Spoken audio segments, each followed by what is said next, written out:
Salut, bă băieți, și bine ați venit la o nouă metodă de făcut bani.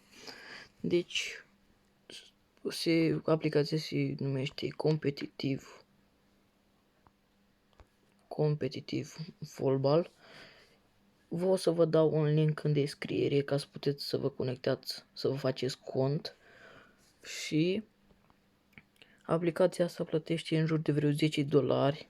O să primiți $6 la înregistrare, deci $6 este destul de mult.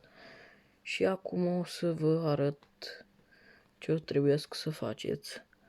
Prima dată trebuiască să aveți Telegram instalat, da? Să intrați la... Asta stați puțin.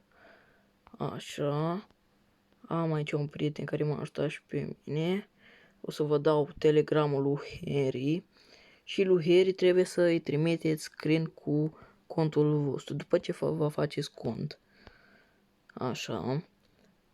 Așteptați puțin. Dați la User Information.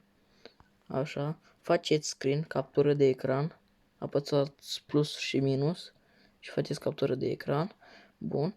După ce ați intrat la și trimiteți poză cu contul dumneavoastră, o să vă dea încă un link la Chuck.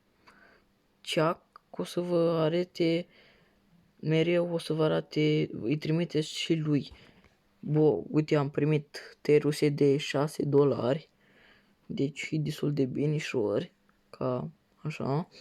Și aici o să vă spună bet 3 versus 3, adică o să fie scorul 3v3.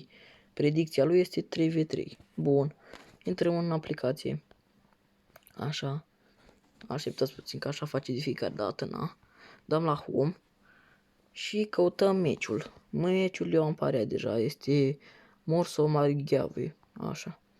Deci, uitați. 0-0, 3, uitați, predicția care a pus-o el, 3-3. 3-3, 3v3. Este cea mai apreciată și cea mai bună, că se câștigă cel mai bine. Și acum dați la 3v3. O să vă arate aici să apăsați pe 3v3. Aici puneți bonusul de $6. Așa, și dați confirm. Acum eu nu mai am bani pentru că le-am investit pe toți. Și în fiecare zi îi trimiteți lui Chuck pe Telegram. Hello, good morning. Și spuneți what is competitive football prediction. Și o să vă dea în fiecare zi treaba asta. Nu o să durează mult, dar în 10 zile se adună ceva bănuți și na, păcat să nu-i pierdeți. Prietenul care am vorbit cu el a și retras. Deci nu este nicio minciună, deci au avut niște bănuți. Uitați, 11 USDT. Dacă aveți Trust Wallet, Binance, toate sunt bune. Așa, stați puțin. Bun. Dați aici la Add Tokens. TRK20. Eu l-am adăugat deja, deci este ăsta. Copiați linkul și ăsta este al vostru. Și puteți să-i scoateți ăla când aveți $10.